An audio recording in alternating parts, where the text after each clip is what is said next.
நீதிமொழிகள் 3ஆம் அதிகாரம் வசனங்கள் 5-8 முடிய இவ்வாறாக சொல்லுகிறது. உன் முழு மனதோடு ஆண்டவரை நம்பு, உன் சுய புத்தியை சாராதே.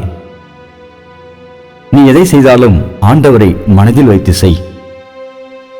அப்பொழுது அவர் உன் பாதைகளை செம்மைப்படுத்துவார். உன்னை ஞானி என்று எண்ணாதே, ஆண்டவருக்கு பயந்து தீமையை விட்டு விலகு. அப்பொழுது உன் உடல் நலம் பெறும், உன் எலும்புகள் உரம் பெறும். ஜெபிப்போம்.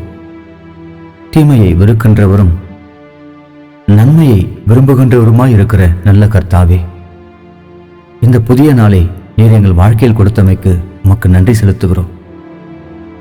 கர்த்தாவே, இன்றைக்கு நாங்கள் செய்ய வேண்டிய எல்லா வேலைகளையும் நாங்கள் சிறப்பாக செய்ய எங்களுக்கு உடல் சுகத்தையும் உடல் ஆரோக்கியத்தையும் மன பலனையும் கொடுக்கும்படிக்காய் உமக்கு ஸ்தோத்திரம்.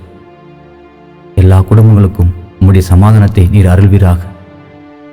எல்லா பெற்றோர்களும் எல்லா பிள்ளைகளும் தங்களுடைய கடமைகளையும் பொறுப்புகளையும் உணர்வார்களாக. எல்லாவற்றுக்கும் மேலாக உம்மை விசுவாசிக்கிற நம்பிக்கையை நீர் எல்லோருக்கும் கொடுப்பீராக.